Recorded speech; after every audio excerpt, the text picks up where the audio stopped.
ప్రభునందు చేరువచ్చిన దేవుని ప్రియులైన మీ అందరికీ ప్రభునేసు క్రీస్తు నామమున శుభములు. ప్రియులారా, అపోస్తలుల కార్యములు గత కొన్ని నెలలుగా మనం మాట్లాడుకుంటున్నాం. అపోస్తలుల కార్యముల గ్రంథాన్ని మాట్లాడుకోవటానికి గల కారణాన్ని, అపోస్తలుల కార్యముల్లో ఉన్న 28 అధ్యాయాలను, ఆ 28 అధ్యాయాలలోని ప్రతి అధ్యాయంలోని ప్రతి వచనాన్ని సాధ్యమైనంత వరకు మీకు వివరించాలి అని నేను అనుకోవటానికి గల కారణం, గతంలో మీకు తెలియజేసినట్లు అపోస్తలుల కార్యముల గ్రంథము అనేది, పుస్తకం అనేది క్రొత్త నిబంధనకు ఒక బ్యాక్ బోన్ లాంటిదన్నమాట. క్రొత్త నిబంధనకు అపోస్తలుల కార్యముల పుస్తకం అనేది ఒక వెన్నెముక లాంటిది. అందుకే తప్పనిసరి ఈ అపోస్తలుల కార్యములపై అవగాహన ఉన్నవారు, అపోస్తలుల కార్యాల గ్రంథంపై పట్టున్నవారు క్రొత్త నిబంధనపై దాదాపుగా పట్టు సాధించగలరు, పట్టు కలిగి ఉంటారు అన్న ఉద్దేశంతోనే 20 అధ్యాయాల వరకు మనం మాట్లాడుకున్నాం. అంటే 20 ఎపిసోడ్స్ పూర్తయిపోయాయి అపోస్తలుల కార్యముల మీద. ఈరోజు మనం మాట్లాడుకోవాల్సింది 21వ అధ్యాయం మాట్లాడుకోవాలి. ఇక మనం 21వ అధ్యాయానికి మనం వెళదాము. 21వ అధ్యాయానికి వెళ్ళడానికి ముందుగా 20వ అధ్యాయంలో ఏం జరిగిందో, లేదా 20వ అధ్యాయంలో మనం ఏం నేర్చుకున్నామో ఆ విషయాన్ని కొన్ని నిమిషాలు మీకు జ్ఞాపకం చేసిన తర్వాత 21లోనికి మిమ్మల్ని తీసుకెళ్తాను. 20వ అధ్యాయము రీసెంట్గా నిన్న కాక మొన్నటి దినాన్న, అనగా ఆదివారపు ఆరాధనలో మీ ముందు పెట్టాను. ఇది పౌలు గారి 3వ ప్రయాణాన్ని గురించినటువంటి విషయం. 18వ అధ్యాయంలో చివరిలో 3వ ప్రయాణం ప్రారంభం అవుతుందని మీకు తెలియచేశాను కదా. 18వ అధ్యాయంలో 23వ వచనం నుంచి పౌలు గారి 3వ ప్రయాణం ప్రారంభం అవుతుందని చెప్పాను. అపోస్తలుల కార్యములు 18వ అధ్యాయం 23వ వచనం నుంచి పౌలు గారి థర్డ్ మిషనరీ జర్నీ స్టార్ట్ అయింది, లేదా ప్రారంభమైంది అనే సంగతిని మీకు తెలియజేసినట్లుగా, ఈ 3వ ప్రయాణంలోనే 20వ అధ్యాయంలో పౌలు గారు తిరుగు ప్రయాణానికి సిద్ధపడతాడు. 3వ ప్రయాణము అంతా కూడా ఎక్కడ ఆయన స్టే చేశాడు, ఆయన ఎక్కడ ఉన్నాడు అని అంటే ఎఫెసులో ఉన్నాడు, ఆసియాలో ఉన్నాడు. మర్చిపోకూడదు. ఆసియాలో సేవ చేయటం అనేది అంత సులువైంది కాదు. ఆసియాలో సేవ అనేది సవాలుతో కూడుకున్నది. ఆసియాలో సేవ అనేది ప్రాణాలకు తెగించి అక్కడ సేవ చేయాలి. ఆసియా అనగానే ఒక విషయాన్ని ఒక పట్టణాన్ని మీరు జ్ఞాపకం చేసుకోవాలని చెప్పాను. ఏంటి ఆ పట్టణం అని అంటే ఎఫెసు. ఆసియా అంతటికీ ఎఫెసు అనేది ఒక ముఖ్యమైనటువంటి పట్టణంగా ఉంది. బాగా వినాలి. మీకు ఇది అర్థమైతేనే 21లోకి మనం వెళ్ళగలం. ఈరోజు ఈ తెలుగు రాష్ట్రాల్లో సేవ చేయటం చాలా ఈజీ. కానీ ఒకసారి నార్త్ ఇండియాకి వెళ్ళామనుకోండి, చాలా కష్టం సేవ. నార్త్లో మరలా కొన్ని స్టేట్స్ ఉన్నాయి, ముఖ్యంగా చాలా చాలా కష్టం. ఉదాహరణకు యూపీలో మత మార్పిడి నిరోధక చట్టం చేశారు. తప్పుడు కేసులు పెట్టి కొన్ని వందల మంది సేవకులను తీసుకెళ్లి జైల్లో పెట్టారు. నాన్ బెయిలబుల్, వాళ్ళు అసలు బయటికి రాకుండా బెయిల్ కూడా లేనటువంటి సెక్షన్లు పెట్టి, బైబిల్ పట్టుకుని వెళ్ళిపోతే చాలు, చెప్పాల్సిన పని లేదు. ఎవరో ఒకరు వెళ్ళి మాకు ఈయన బలవంతంగా సువార్త చెప్తున్నాడని అంటే చాలు, అంతే, కేసు ఫైల్ అయిపోతే లోపల పడేస్తారు. అలాంటి భయంకరమైనటువంటి పరిస్థితులు ఉత్తరప్రదేశ్లో ఉన్నాయి, ఉత్తర భారతదేశంలో. ఆల్మోస్ట్ చాలా స్టేట్స్, ఒక రాష్ట్రాన్ని చూసి మరొక రాష్ట్రం చూసి ఇంకొక రాష్ట్రం, ఇలా మత మార్పిడి నిరోధక చట్టాలను చేసుకుంటూ కఠినంగా క్రైస్తవుల మీద ఉక్కుపాదం మోపుతున్నారు. ఇప్పుడు ఆ ప్రాంతాలకు వెళ్ళి సేవ చేయడం చాలా కష్టం. రీసెంట్‌గా ఒరిస్సాలో జరిగిన సంగతి బహుశా మీరు సోషల్ మీడియాలో చూసే ఉండొచ్చు కదా! ఒరిస్సాలో ఒక సేవకులు కరపత్రికలు పంచుతుంటే, బైబిల్ పంచుతుంటే బయట తిరుగుతుంటే పేడతో కొట్టారు. పేడతో భయంకరంగా అతన్ని పేడతో అతన్ని దాడి చేశారు. తర్వాత పేడ విసిరేశారు. పేడ విసిరేయటమే కాకుండా పేడని తినిపించారు అతనితో బలవంతంగా సేవకుడిని. అది చాలా రాష్ట్ర వ్యాప్తంగా, దేశవ్యాప్తంగా అదొక పెద్ద సెన్సేషనల్ న్యూస్ అయిపోయింది ఇప్పుడది.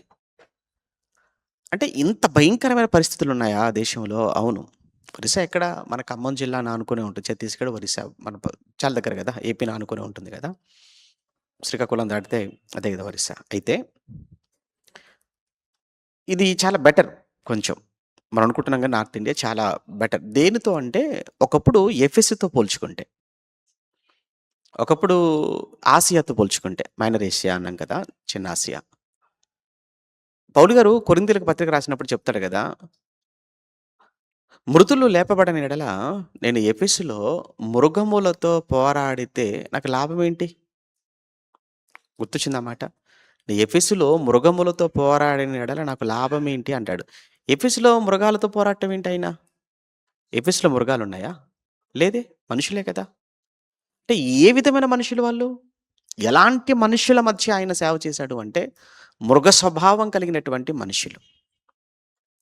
మృగాలకేముంటాయి? జాలి ఉండదు. మృగాలకేముంటుంది? దయ, కనికరం ఏమన్నా ఉంటాయా? ఏముండవు. ఈరోజు మనుషులు కూడా ఎలా అయిపోయారంటే తీసేయలేం. మనుషులు కూడా అలానే అయిపోయారు. ఏమాత్రం జాలి లేని, దయ లేని, కనికరము లేని క్రూరులుగా మారిపోతున్నారు. వీడు మనిషేనా అన్న అనుమానం కలుగుతుంటది. వాళ్ళ మాటలు వింటున్నప్పుడు, వాళ్ళలో ఉన్న పగలు చూస్తున్నప్పుడు, వాళ్ళలో ఉన్న ద్వేషాన్ని చూస్తుంటే అంటే పౌలు గారిని ఎంత బాధ పెట్టుంటారో ఒక్క మాట చూసి వెళ్దాం. ఎందుకంటే మూడో ప్రయాణంలో ఎఫెసులోనే ఉన్నారు గనుక రెండో పత్రిక కొరింథీయులకు రాసిన రెండో పత్రిక. ఆయన రెండో పత్రిక ఎక్కడి నుంచి రాసాడని చెప్పాను? మాసిదోనియా ప్రాంతం నుంచి రాసాడు గదా! కొరింథీయులకు రాసిన రెండో పత్రిక మూడవ ప్రయాణంలోనే వ్రాయబడింది. మూడో ప్రయాణం ఇంకా పూర్తవ్వలేదు. ఎఫెసు నుంచి బయలుదేరాడు. మాసిదోనియా ప్రాంతాలకెళ్తున్నాడు.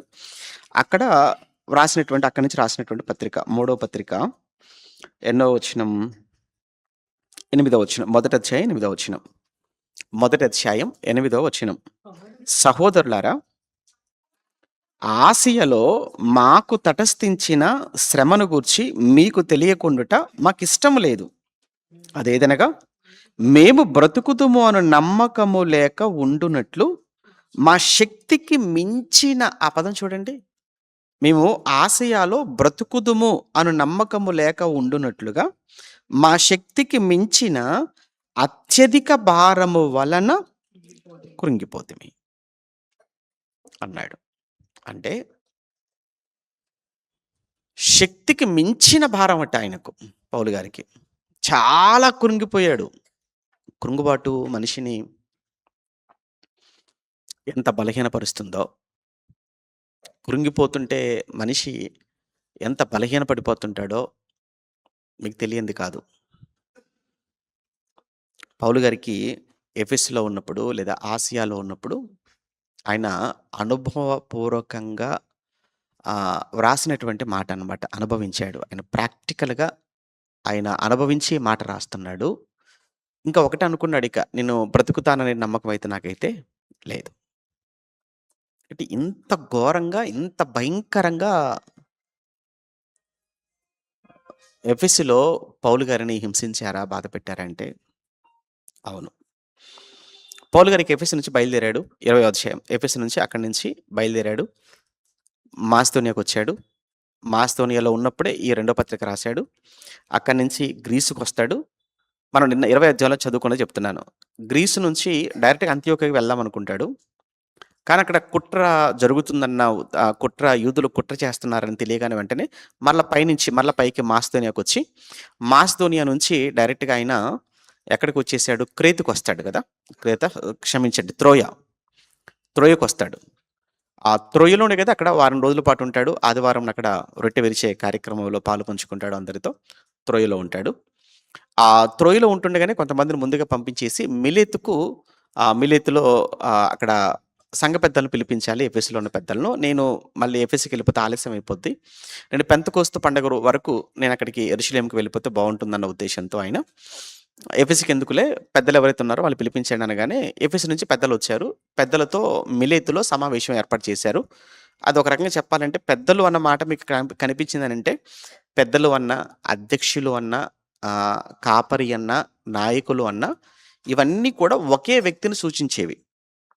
మీకు క్రొత్త నిబంధన చదువుతున్నప్పుడు పెద్దలు, అధ్యక్షులు, నాయకులు, కాపరి ఇవన్నీ వేరు వేరు పదాలు కానీ ఒకే వ్యక్తిని సూచించేటువంటి పదాలు మర్చిపోకూడదు.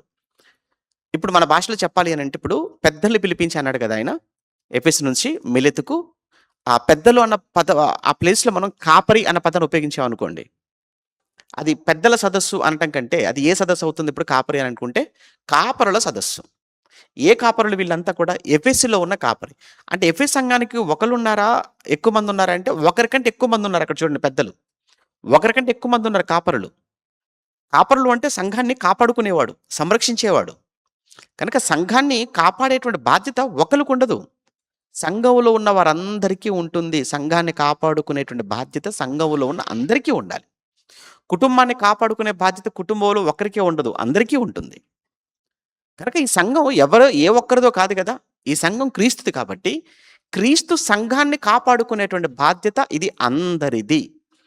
అందుకే ఒకరు కాదు, ఒకరికంటే ఎక్కువ మందున్నారు కాపరులు. వాళ్ళందరిని పిలిపించారు, వాళ్ళందరిని కూర్చోబెట్టాడు, వాళ్ళందరితో మాట్లాడుతున్నాడు. వాళ్ళందరితో మాట్లాడుతున్నప్పుడు అందులో ప్రధానంగా 3 విషయాలు మాట్లాడతాడు. అందులో ఒకటేంటంటే తను ఎప్పుడొచ్చాడు అక్కడికి, తను ఏం చేశాడు, ఎలా ఉన్నాడు, వాళ్ళ మధ్య 3 సంవత్సరాల పాటు అనేది ఒక విషయం చెప్తాడు.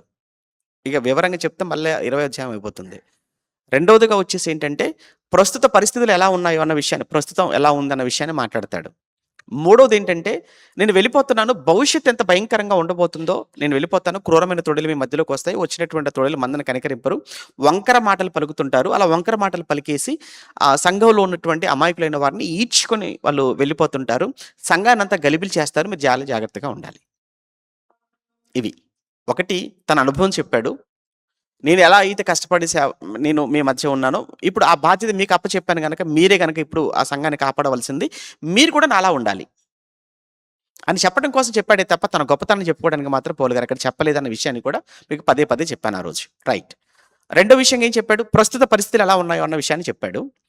నేను వెళ్ళిన తర్వాత ఎలా ఉండాలి, భవిష్యత్తులో ఎలా ఉండాలో అన్న సంగతిని వాళ్ళకి చెప్పి హెచ్చరించి వెళ్ళిపోయాడు. ఆయన వెళుతున్నప్పుడు చాలా వాళ్ళందరూ కూడా ఆయన నేను మళ్ళీ చూడరు అన్న మాటకు వాళ్ళంతా కూడా చాలా చాలా హర్ట్ అయిపోయారు. కన్నీళ్ళు పెట్టుకున్నారు. పౌలు గారి మెడ మీద పడిపోయి ముద్దు పెట్టుకున్నారు. అలా వీడ్కోలు అంటే 20వ అధ్యాయంలో ఏంటంటే పౌలు గారికి వీడుకోలు, ఫేర్వెల్. 20వ అధ్యాయానికి మనం ఏమైనా టైటిల్ పెట్టుకోవచ్చు అంటే పౌలు గారికి ఫేర్వెల్ ఇచ్చారు. పౌలు గారి వీడుకోలు అనేది మనకు 20వ అధ్యాయంలో కనబడుతుంది. ఎఫెసు పెద్దలు పౌలు గారికి వీడుకోలు ఇవ్వటం అనేది 20వ అధ్యాయంలో కనిపించింది. రైట్. ఇప్పుడు ఎఫెసు నుంచి మిలేతు నుంచి బయలుదేరుతున్నాడు కదా. రైట్. ఇప్పుడు మిలేతు నుంచి బయలుదేరుతున్న పౌలు గారు ఎక్కడికి వెళ్ళారు ఏంటి? 21వ అధ్యాయం అది అనమాట. 21వ అధ్యాయానికి వెనక బ్యాక్గ్రౌండ్ ఇప్పుడు నేను చెప్పిందంతా. ఇప్పుడు 21కి వచ్చేద్దాం. 21 మేము వారిని విడిచిపెట్టి, చూసారా, మేము వారిని విడిచిపెట్టి, ఎవరిని? ఎఫెసులో ఉన్న పెద్దలు కదా, ఎఫెసులో ఉన్న పెద్దలు. మేము వారిని విడిచిపెట్టి ఓడ ఎక్కి తిన్నగా వెళ్ళి కోసుకు అన్నాడు. కోసుకు అంటే అదొక ప్రాంతం, ఓకేనా?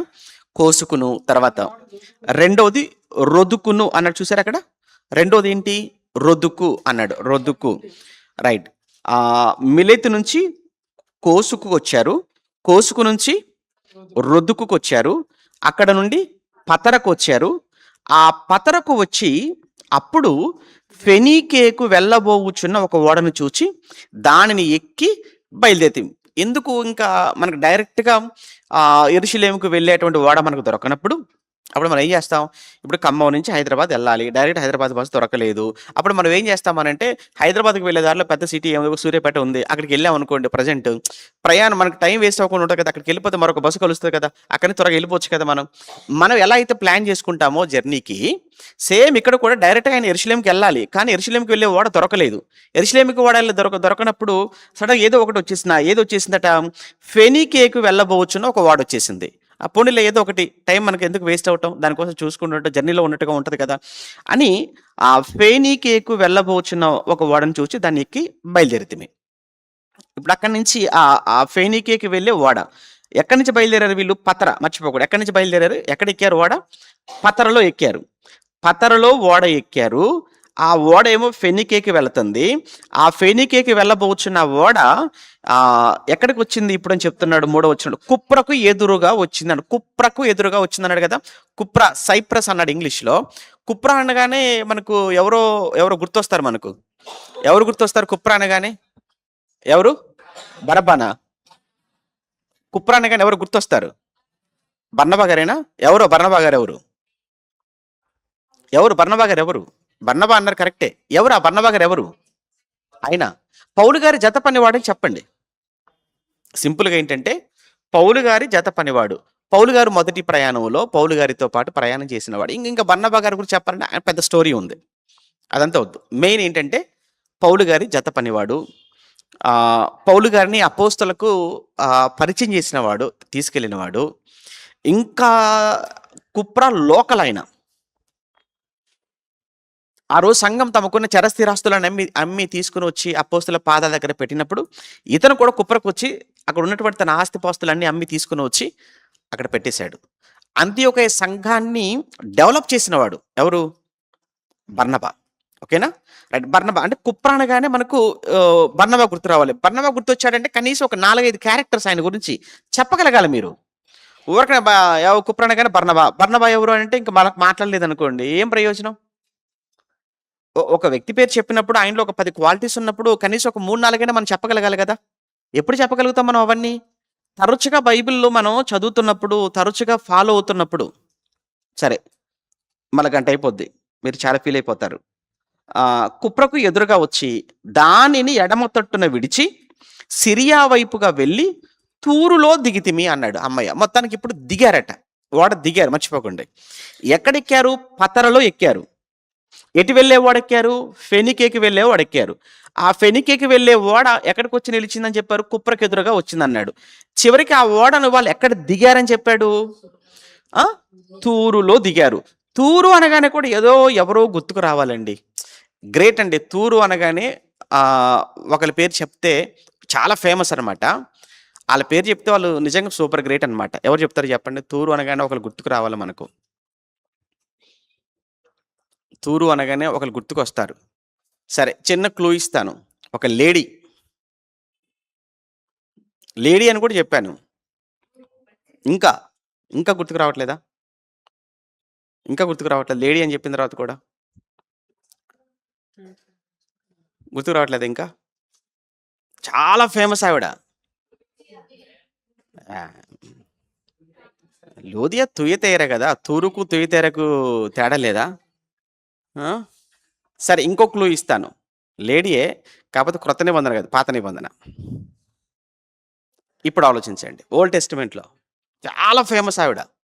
నాకు తెలిసి ఆవిడ ఎవరో తెలియని క్రైస్తవుడంటూ ఉండడు. లేరా? పోనీ ఇంకా దగ్గరికెళ్తాను. పోనీ ఆహాబు ఎంతమందికి తెలుసు? ఆహాబు. మరి ఆహాబుకు ఒక భార్య ఉందంట. ఎవరు ఆవిడ? యెజబెలు. యెజబెల్ తెలీదా మీకు? యెజబెల్ తెలుసు. కాకపోతే ఆవిడ తూరు అని తెలీదేమో. అది సమస్య. ఆవిడ ఆ ప్రాంతమే కదా! తూరు ప్రాంతం. తూరు, సీదోను ప్రాంతం. ఆ ప్రాంతం నుంచే తెచ్చుకున్నాడు. భయంకరమైన విగ్రహారాధనకు పెట్టింది పేరు గదా! బయలుదేవత ప్రవక్తలను తీసుకొనొచ్చి పెట్టింది కదా! అక్కడి నుంచే. తూరు ప్రాంతం మర్చిపోకూడదు. ఇంకా మీరు చూస్తే మ్యాపు చూద్దామా? ఒకసారి మ్యాప్ చూద్దామా పనిలో పని? ఒకసారి చూడండి మ్యాప్. చూపించురా ఒకసారి ఆ మ్యాప్ చూపించు. అది చూపించు నాన్న తిరుపతిరావు చూపించు వాడికి. తూరు కనబడుతుందా? ఫెనికే, తూరు, టైర్ అన్నాడు చూడండి ఇంగ్లీష్‌లో. తూరు కనిపించిందా? రైట్. తూరు. ఇంకొక విషయం చెప్తాను. ఓకే, తీసేసేయండి. తూరు గురించి యేసుప్రభుల వారు ఒక మాట చెప్తాడు. తీసేయండి. తూరు గురించి యేసుప్రభుల వారు ఒక మాట చెప్తారు. ఏమంటారంటే ఆయన బెత్సయిదా, కొరజీన ప్రాంతాలకెళ్తాడు. బెత్సయిదా, కొరాజీన ప్రాంతాలకు వెళ్ళి అక్కడ చాలా అద్భుతాలు చేశాడు. చాలా మహత్కార్యాలు చేస్తాడు. ఎన్ని అద్భుతాలు, ఎన్ని మహత్కార్యాలు చేసినా కొరాజీన, బెత్సయిదా ప్రాంతంలో ఒక్కళ్ళు మారుమనసు పొందరు. అప్పుడు ప్రభు చాలా విసుగు చెంది, చాలా కోపంతో అంటాడు, "అయ్యో బెత్సయిదా! అయ్యో కొరాజీనా! మీ మధ్య నేను చేసినటువంటి ఈ అద్భుతాలు ఏవైతే ఉన్నాయో, ఇవి తూరు, సీదోను ప్రాంతంలో చేసుంటే వారు ఈ పాటికే మారుమనసు పొంది, గోనెపట్ట కట్టుకొని, బూడిద పోసుకొని కూర్చుండిపోయేవాళ్ళు గదా!"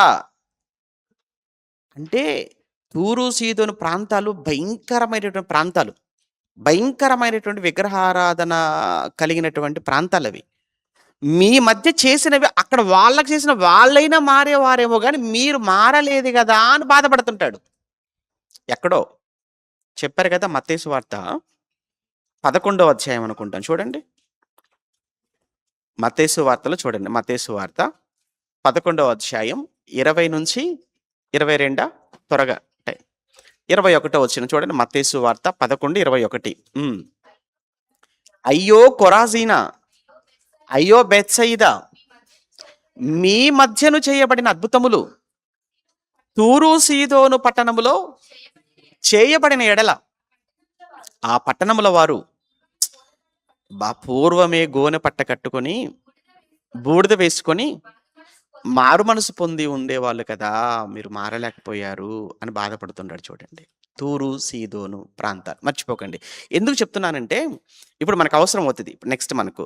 ఇప్పుడు ఎక్కడ దిగారనమాట పౌలు గారు, పౌలు గారితో పాటు ఉన్న టీమ్ ఉంది కదా! చాలా మంది ఉన్నారు అక్కడ టీమ్. చాలా మంది ఉన్నారు పౌలు గారితో. మర్చిపోకండి. ఒక్కడిగా రావడం లేదు ఆయన. ఆయనతో పాటు లూకా గారు కూడా ఉన్నారు. లూకా గారితో పాటు ఇంకా మిగతా ఎవరెవరు ఉన్నారో 20 అధ్యాయాలు మనం చదువుకున్నాం కదా! వాళ్ళంతా ఉన్నారు. ఒక పెద్ద ట్రూప్ అన్నమాట. పెద్ద గ్రూప్ అది పౌలు గారితో పాటు టీమ్ వర్క్‌గా చేస్తున్నారు. వాళ్ళందరూ ఇప్పుడు ఓడలో ఎక్కడ దిగారు? తూరులో దిగారు. ఎప్పుడైతే వాళ్ళు తూరులో దిగారో, దిగిన తర్వాత చూద్దాం. ఏం చేశారట తూరులో దిగి? ఎన్నో వచనమండి? 3లో.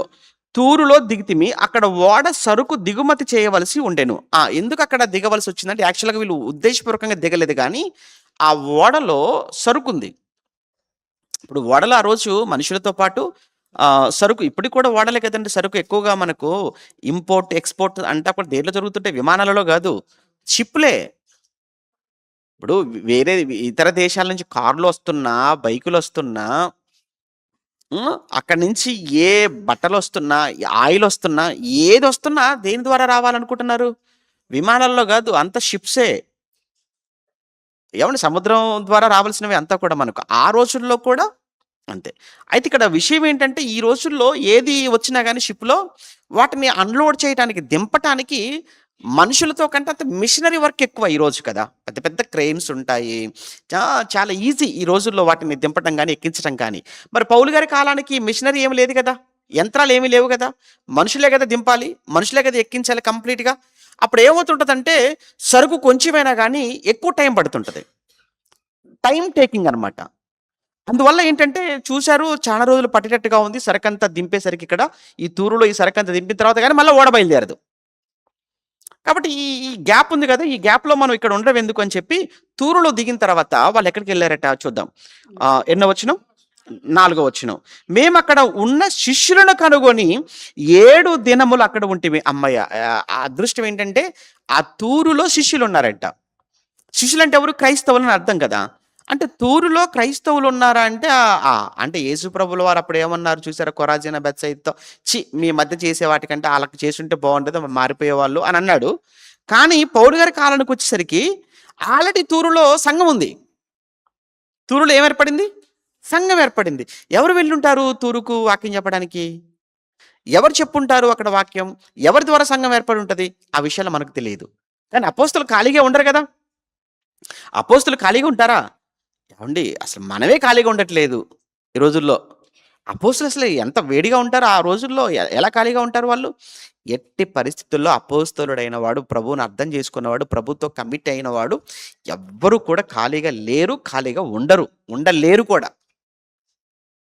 మళ్ళా చెప్తున్నాను. నిజమైన క్రైస్తవుడు, నిజంగా దేవునికి మాటిచ్చిన క్రైస్తవుడు, కమిట్మెంట్ కలిగిన క్రైస్తవుడు ఖాళీగా ఉండడు, ఉండలేడు. మరి మనమే ఇలా ఉంటే అపోస్తలులు వాళ్ళు, ఆరంభికులు, క్రైస్తవ్యానికి పునాదులు వాళ్ళు. వాళ్ళెలా ఖాళీగా ఉంటారు? కనుక ఎవరో వెళ్లారు తూరుకు మొత్తానికి. ఎవరి ద్వారా ఏర్పడిందో మనకు తెలీదు గానీ, మొత్తానికి తూరుకు వెళ్లారు. అక్కడ వాక్యం చెప్పారు. మొత్తానికి అక్కడ శిష్యులు రెడీ అయిపోయారు. పౌలు గారు టీమంతా వెళ్ళేసరికి వాళ్ళంతా కూడా పౌలు గారి గురించి విన్నారు. పౌలు గారి గురించి వాళ్ళకి ఇన్ఫర్మేషన్ ఉంది కనుక ఇంకా పౌలు గారిని అక్కడ వారం రోజుల పాటు వాళ్ళు కూర్చోబెట్టుకున్నారు, వాడుకున్నారు, వాక్యం నేర్చుకున్నారు. మొత్తానికైతే ఇదంతా కూడా 7 దినాలు అక్కడ ప్రయాణాలు చూడండి, జర్నీ అండి అది. ఇప్పుడు కావాలని వెళ్ళలేదు. సరుకు దింపాలి, టైం అవుతుంది. ఈ టైంలో ఎందుకు వాళ్ళని కలుద్దాం.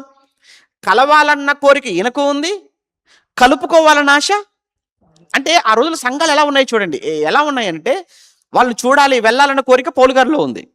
వస్తే చేర్చుకునేటువంటి మనసు వాళ్ళకు కూడా ఉంది. ఇరువైపులు ఉండాలండి. రావాలన్న కోరిక నాకుంటే సరిపోదు, చేర్చుకోవాలన్న కోరిక మీకు ఉండాలి. చెప్పాలన్న ఆశ నాకుంటే సరిపోదు, నేర్చుకోవాలన్న ఆశ మీకు ఉండాలి. ఏది మరి అందరూ ఇలా ఇలా ఇలా లేదు క్రైస్తవ్యం. ఆ రోజు క్రైస్తవ్యం ఇలా లేదు. చూద్దాం తర్వాత ఏమన్నాడు. ఎన్నో వచనం? 4వ వచనమా? ఆ శిష్యులను కనుగొని 7 దినములు అక్కడ ఉంటిమి. వారు నీవు యెరూషలేములో కాలు పెట్టవద్దని ఆత్మ ద్వారా పౌలుతో చెప్పారు. మొత్తానికి అక్కడ ఉన్న వాళ్ళు పరిశుద్ధాత్మ ద్వారా వాళ్ళు మాట్లాడుతున్నారు. ఏమని మాట్లాడుతున్నారంటే, అయ్యా పౌలు గారు, మీరు యెరూషలేములో కాలు పెట్టొద్దు అన్నారంట. ఎక్కడికి వెళ్తున్నారు పౌలు గారు? యెరూషలేము వెళ్తున్నారు. వద్దొద్దు, యెరూషలేముకి వెళ్ళకూడదు. ఎందుకు వెళ్ళకూడదు? అక్కడ పరిస్థితులు బాగోలేవు అని పౌలు గారికి వాళ్ళు తెలియచేశారట. సరే, ఆ దినంలో గడిచిన తర్వాత ఇక ప్రయాణం అయిపోవచ్చుండగా, ఇక ప్రయాణం రోజు అయిపోయింది. ఓడ సరికంతా దిగుమతి అయిపోయింది. ఓడ బయలుదేరడానికి సిద్ధంగా ఉంది. అప్పటికి 1 వీక్ అయిపోయింది. ఈ 1 వీక్లో పౌలు గారితో అక్కడ ఉన్నటువంటి కుటుంబాలకు మంచి రిలేషన్ ఏర్పడిపోయింది. అలా మంచి రిలేషన్ ఏర్పడిపోయింది. ఇక పౌలు గారిని వాళ్ళు సాగనంపటానికి ఏమంటారు, ఆ ఓడ ఎక్కేంత వరకు వచ్చారు వాళ్ళందరూ కూడా. చూడండి అక్కడ ఆ దినంలో గడిపిన తర్వాత ప్రయాణం అయిపోవచ్చుండగా భార్యలతోను, చూడండి అన్నమాట, భార్యలతోను పిల్లలతోను వారందరూ మమ్మను పట్టణము వెలుపల వరకు సాగనంప వచ్చిరి. అసలు చూస్తుంటేనండి ఎంత మంచి వాతావరణం కదండి. నా చిన్నతనంలో, మీ చిన్నతనంలో పెద్దవాళ్ళు మీరు కూడా చూడండి, ఇంటికి ఎవరైనా బంధువులు వచ్చారు అని అంటే వారు వారు ఊరు దాటేంత వరకు వెళ్ళి, వారు ఊరు దాటిన తర్వాత అక్కడ నిలబడిపోయి, మనకు కనబడనంత దూరం వాళ్ళు వెళ్ళిపోయినంత వరకు అక్కడ నిలబడిపోయి అప్పుడు వచ్చేవాళ్ళు. ఇప్పుడా ఇంట్లో ఉండి వెళుతున్నారా? మంచిదండి. వాళ్ళు ఇంట్లో నుంచి అలా కాలు బయట పెడతారా లేదా అంటే డోర్లు వేసేసుకోవటం. ఇది ఈ రోజున్న మర్యాద. అసలు మనుషుల మధ్య ఏమైనా ఉన్నాయా? ఏమైనా గాని అసలు బంధాలు, విలువలు, ప్రేమలు, అనురాగాలు, మమకారాలు, ఆప్యాయతలు అన్నీ చచ్చిపోతున్నాయండి. అందుకే అక్రమం ఎందుకు చచ్చిపోయాయంటే, అక్రమం ఏమైపోతుంది మనుషుల్లో? విస్తరిస్తుంది. ప్రేమలు ఏమైపోతున్నాయి? చల్లారిపోతున్నాయి. ఇదే మన సభల టైటిల్. ఆ రోజు చూడండి ఎలా ఉన్నారు వాళ్ళు. పోనీ సేవకుడు వచ్చాడు, సేవకుడు కదా వెళ్తున్నాడు? లేదు. సేవకుని సాగనంపేది. అస్సలు కొన్ని సందర్భాల్లోనండి మీటింగ్ పెట్టి మేము బయలుదేరేటప్పుడు ఆ కన్వీనర్ ఎక్కడుంటాడో కూడా తెలీదు. కొన్ని కొన్ని సభల్లో కన్వీనర్ ఎక్కడుంటాడో కూడా తెలీదు. ఆయన తర్వాత అన్నతో ఫోన్‌లో మాట్లాడతానని చెప్పండి, వెళ్ళిపోమని చెప్పండి. ఇంతేనండి. నేను తర్వాత ఫోన్ చేస్తారు అన్నకు, వెళ్ళమని చెప్పండి. ఇంతే. ఎన్ని మీటింగ్‌లు మేము చూడలేదు, ప్రాక్టికల్‌గా అనుభవంతో చెప్తున్నాను. వచ్చినంత వరకు ఫోన్‌లు, ఫోన్‌లు, ఫోన్‌లు, ఫోన్‌లు. ఎదురు చూపు బావుంటది. ఇంక అయిపోయింది, మీటింగ్స్ అయిపోయాయి. బయలుదేరుతున్నామంటే కనపడరు. సరే, వాళ్ళు కనబడకపోవడానికి అక్కడ ఏర్పాట్లో బిజీయో ఏదో. ప్రతిది మనం అపార్థం చేసుకోకూడదు. కానీ ఉండదింకది. కొన్ని సందర్భాలలో మీటింగ్‌కెళ్ళేటప్పుడు నిజమే, భార్య, పిల్లలు, ఫ్యామిలీ వాళ్ళొస్తారు. కారెక్కేంత వరకు ఉంటారు. మరి కొన్ని సందర్భాలలో స్టేషన్ వరకు వస్తారు. ట్రైన్ ఎక్కించేంత వరకు, ట్రైన్ కదిలేంత వరకు ఉంటారు. అంటే నా ప్రాక్టికల్ అనుభవాలు చెప్తున్నాను. కొన్ని సందర్భాలలో ఫ్యామిలీ వస్తారు. మరి కొంతమంది దగ్గరగా ఉన్న వాళ్ళు వస్తుంటారు. సాగనంపటం. ఎందుకంటే వెళ్ళేది విహారయాత్రలకు గాదు, తీర్థయాత్రలకు గాదు వెళ్ళేది. వెళ్ళేది దేవుని సేవ కోసం వెళ్తున్నారు. దేవుని పరిచర్య కోసం వెళ్తున్నారు. చూడండి, సముద్ర తీరమున వారును మేమును సముద్ర తీరమున మోకాళ్ళూని ప్రార్థన చేసి ఒకరి యొద్ద ఒకరము సెలవు పుచ్చుకుంటిమి. చదువుతున్నప్పుడు గుండె ఒక రకమంగా ఇదైపోతుంటదండి. వారును మేమును అంటే ఆ సంఘమంతా మేమును సముద్ర తీరమున మోకాళ్ళూని అన్నాడు. చూసారా? ఏమనుకోను, ఒక మాట అడుగుతాను. యథార్థంగా ఒప్పుకోండి. మీరు చివరిసారిగా మోకాళ్ళూని ప్రార్థన చేసింది ఎప్పుడో ఒకసారి గుర్తు చేసుకోండి. లాస్ట్ టైమ్ మీ జీవితంలో చివరిసారిగా మోకరించి ప్రార్థన చేసినటువంటి ఆ రోజు. ఎ ఎన్ని రోజులు అనటం కంటే, ఎన్ని సంవత్సరాలంటే బావుంటుందేమో. ఎన్ని రోజులు అనటం కంటే, ఎన్ని సంవత్సరాలయిందేమో. మోకరించి ప్రార్థన కాదు. మోకరించి ప్రార్థన చేసి. హ్మ్. చాలా కష్టం గదా! శరీరం అస్సలు సహకరించదు. అసలు ప్రార్థనే ఉండదు. ఒకవేళ ప్రార్థనున్నా ఏదో 2 నిమిషాలు ప్రార్థన కూర్చోనో, బెడ్ మీద పడుకోనో ఏదో. అలాంటిది అసలు మోకరించంటే ఈ రోజుల్లో అసలే ఇది ఏ కాలం ఇది? డిజిటల్ యుగంలో ఉన్నాం. ఆ! చాలా బిజీ లైఫ్‌లో ఉన్నాం. ఈ టైంలో మోకరించంటే అది కష్టం సార్. హుహు. అయిపోయింది. ఇంకేముంది కొద్ది రోజులకు బైబిల్ చదవటం ఉండదు, చర్చికి రావటం ఉండదు. ఏమి ఉండవింకా. కొన్ని కొన్ని సంవత్సరాలకు. తప్పండి.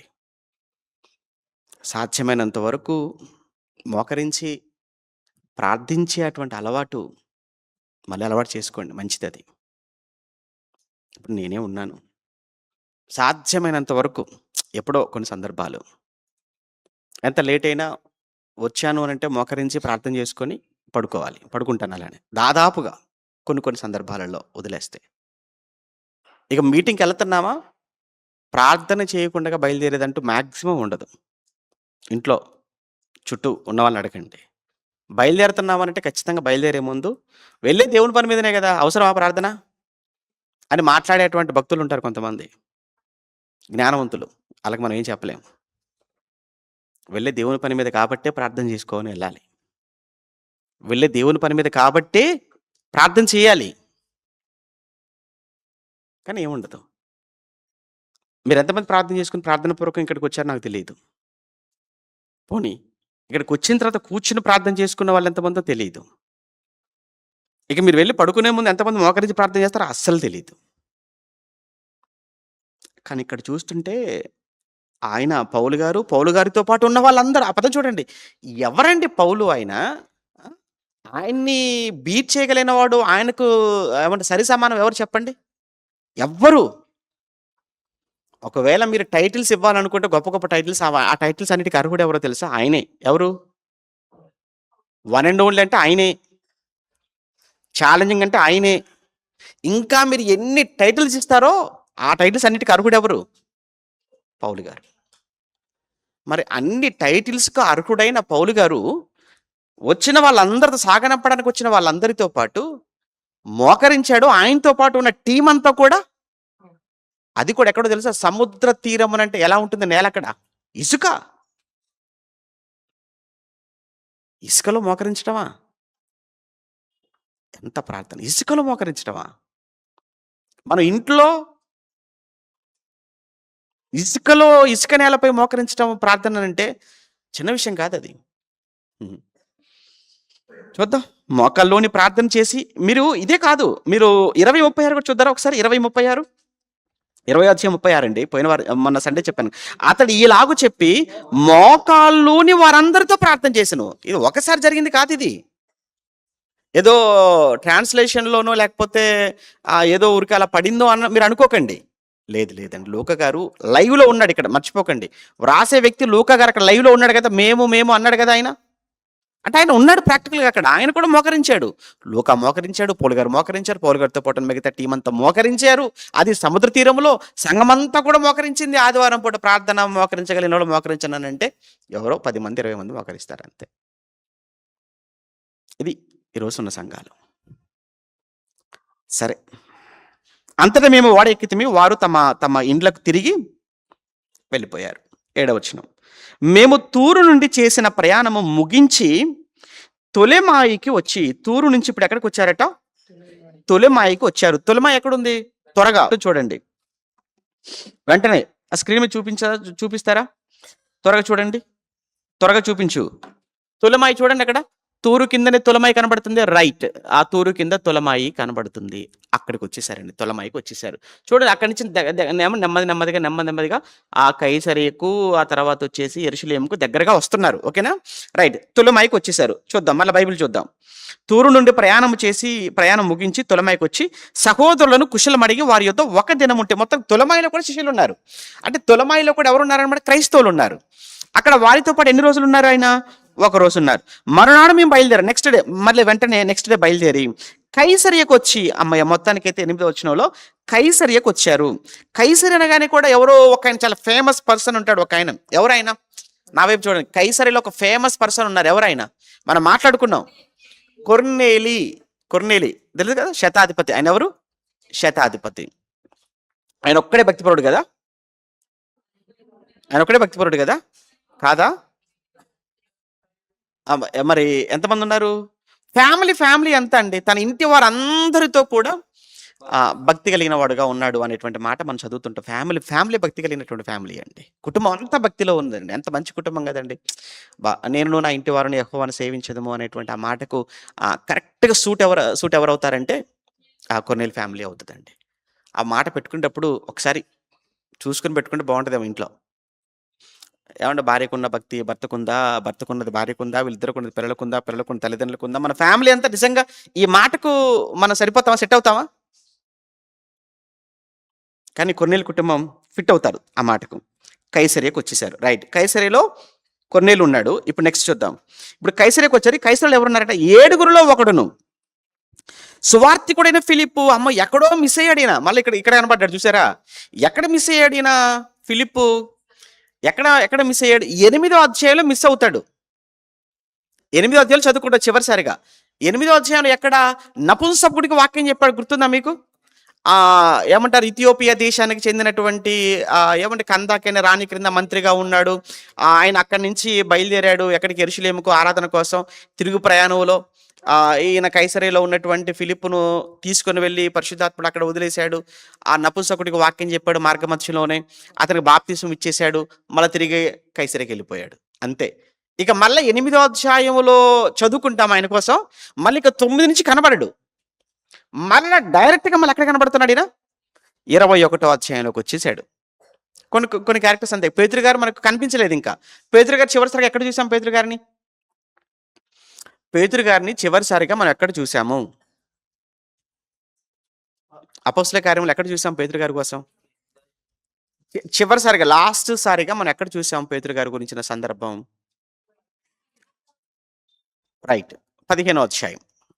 ఎందుకంటే 15వ అధ్యాయం వచ్చేసరికి సున్నతి గురించినటువంటి వివాదం, సున్నతి గురించిన సమస్య వచ్చినప్పుడు అంత్యోకయ నుంచి అక్కడికి వెళ్ళారు కదా, అక్కడ పరిష్కారం చేశారు కదా, దాని గురించినటువంటి కన్క్లూజన్కి వచ్చేసారు కదా.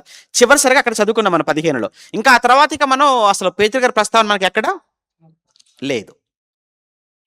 అలానే ఇక్కడ ఫిలిప్పు, ఈయన ఎవరు? 7గురిలో ఒకడు అంటే 6వ అధ్యాయంలో 7గురిని ఎంపిక చేసుకుంటారు కదా. 6వ అధ్యాయంలో 7గురిని ఎంపిక చేసుకున్నారు కదా బల్ల యుద్ధ పరిచర్య కోసం. ఆ 7గురిలో మొదటి వాడు ఎవరు? స్టెఫెను. ఆయన 7వ అధ్యాయంలో చనిపోతాడు. చంపేశారు 7వ అధ్యాయంలో. ఆ తర్వాత 2వ వ్యక్తి ఎవరు? ఫిలిప్పు. ఈ ఫిలిప్పు కోసం ఇప్పుడు మళ్ళీ ఇక్కడ చదువుకుంటున్నాం అంట. 8లో చదువుకున్నాము, మళ్ళీ 21లో చదువుకుంటున్నాం. ఈయన ఎక్కడ ఉంటున్నాడు? కైసరియలో ఉన్నాడు.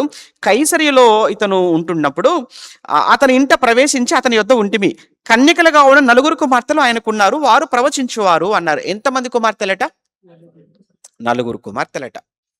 ఎంత అదృష్టవంతుడో కదా. విచిత్రం ఏంటంటే 4 కుమార్తెలు ఉంటే 4 కుమార్తెలు కూడా ఏంటట? ప్రవచించేవారు. ఇద్దరున్న వాళ్ళు ఏం ఫీల్ అవ్వకండి, ముగ్గురున్నవారు అసలు ఫీల్ అవ్వకండి. ఎందుకంటే ఇద్దరున్నవారు ముగ్గురు చూడండి, ముగ్గురున్నవారు నలుగురు ఉన్నవారిని చూడండి. 2 కుమార్తెలు ఉన్నారనుకోండి, మాకు ఇద్దరు, వాళ్ళకి ఎంతమంది? 3 ఉన్నారు. ముగ్గురున్న వాళ్ళు ఏమనుకోవాలి తెలుసా? మాకు 3 ఉన్నారు, ఫిలిప్కి ఎంతమంది ఉన్నారు? 4 ఉన్నారు. విచిత్రం ఏంటంటే 4 ఆయన ఫీల్ అవ్వలేదు, 4 కూడా గొప్పగా పెంచాడు. ఎంత గొప్పగా పెంచాడు అని అంటే 4 కుమార్తెలు కూడా ప్రవచించేవారు అన్నాడండి. చిన్న విషయం అండి. కన్యకలుగా ఉండి 4 కుమార్తెలు ప్రవచిస్తున్నారట. ఇది 2వ అధ్యాయంలో ప్రవచనం చూసారు. అపోస్తల కార్యం 2వ అధ్యాయంలో యోవేలు ప్రవచనం ఒకటి మనం చదువుకున్నాం. మీ కుమారులు మీ కుమార్తెలు ప్రవచించుదురు అన్నాడు. అక్కడ కుమారుల ప్రవచనం నెరవేరిపోయింది. అక్కడ 2వ అధ్యాయంలో అపోస్తలులు ప్రవచించేశారు కదా, కుమారులు ప్రవచించేశారు కదా, అయిపోయింది. ఇక్కడ కుమార్తెలు ప్రవచిస్తున్నారు. అంటే అక్కడ ఉన్నటువంటి మిగతాది ఏదైతే ఉందో అది ఇక్కడ వీళ్ళ విషయంలో కనబడిపోయింది. ప్రవచనం అండి, నెరవేరుతుంది అంతే. ఎప్పటికీ జరిగేది కాదు. ఇది చూసి అక్కడ కుమారులు అంటే మేమే, ఇక్కడ కుమార్తెలు అంటే మా పిల్లలు మేమే అని ఈ మాటను ఎలా పడితే అలా ఎవరికి పడితే వాళ్ళు యాడ్ చేసుకుంటున్నారు. లేదు, యోవేలు ద్వారా చెప్పబడిన ప్రవచనము ఇదే అని జరిగిన దానికి లింక్ చేస్తున్నాడు ఆయన. ఇదిగో కన్య గర్భవతి కుమారుని కనును, ఇదిగో జరిగింది అంతే. అలానే ఇది ఆ రోజు చెప్పబడినటువంటి ప్రవచనంలో భాగంగా యేసు ప్రభు పౌలు గారిని పిలిచిన రోజు ఇతను అన్యజనుల ఎదుటను అధికారుల ఎదుటను నాకు ఎలా ఉంటాడు అంటే నాకు ఒక సాధనముగా ఉంటాడు. అన్యజనుల ఎదుట అధికారుల ఎదుట నేను ఏర్పరచుకున్నటువంటి ఒక సాధనం అన్నాడు. రెండోది, ఒక్కసారి ఇంకా ఆయన నాగటి మీద చేయి వేశాడు అని అంటే ఇంకా వెనకకి తిరిగి చూసేది లేదు. 3, పౌలు గారు ఎప్పుడైతే దేవుడు ఆయన ఏర్పాటు చేసుకున్నాడో ఆ రోజే ఒక నిర్ణయానికి వచ్చేసాడు. ఏంటంటే ఇక నా మట్టుకైతే బ్రతుకుట క్రీస్తే, నాకు చావైనా లాభం. ఈ మాట ఏదో సరదాగా చెప్పిన మాట. మనమైతేనండి ఏదో పాడుతుంటాం, పాట బాగుంది కదా అని, ఆ పాటకు మనకు అసలు సంబంధమే ఉండదు. చాలామంది పాట పాడుతుంటారు, కానీ ఆ పాటలో ఉన్నటువంటి ఆ భావం అది వాళ్ళ కోసమేనా, నా కోసం కాదా? వాక్యం చెప్తుంటాం, అది మీకోసమేనా, నా కోసం కాదా? వాక్యం చెబుతున్నా, పాట పాడుతున్నా అది కేవలం అవతల వాళ్ళ కోసమని అనుకోవటం అంతకన్నా మూర్ఖత్వం మరొకటి ఉండదు. పౌలు గారు అలాంటి మనిషి కాదండి. ఆయన ఒక మాట దేవుడికి ఇచ్చాడు, ప్రభువా నేను ఇక నీ సేవలోకి వచ్చాను, అడుగు పెట్టాను అంతే. ప్రాణం పోయేంత వరకు మళ్ళా నేను ఇక ఎక్కడ కూడా నేను భయపడేది లేదు, వెనుతిరిగేది లేదు. యేసుప్రభువు గురించి ఆలోచిస్తుంటే ఆయన కూడా అదే చెప్తాడు. ఇదిగో మనిషి కుమారుడు యెరూషలేముకు వెళ్ళిపోతున్నాడు. ఇప్పుడు యెరూషలేముకు వెళ్ళిపోతే యెరూషలేములో శాస్త్రులు, పరిసయ్యులు, ప్రధాన యాజకులు ఆయన పట్టుకుంటారు, శ్రమ పెడతారు, హింసిస్తారు, కొరడాలతో కొడతారు, సిలువ వేస్తారు, చంపుతారు అని ముందే చెప్తుంటాడు. ఎప్పుడైతే ఈ మాటలు చెప్పాడో వెంటనే పేతురు గారు వచ్చేసి, ప్రభువా ఇది నీకు దూరమోగును గాక, ఎట్టి పరిస్థితుల్లో యెరూషలేముకు వెళ్ళొద్దు అనేసాడు. యేసుప్రభు చేయబట్టుకుంటాడు. మరి యేసుప్రభు చేయబట్టుకొని యెరూషలేముకి వెళ్ళిపోతాడు, వెనక్కి లాగుతుంటాడు వెళ్ళొద్దని.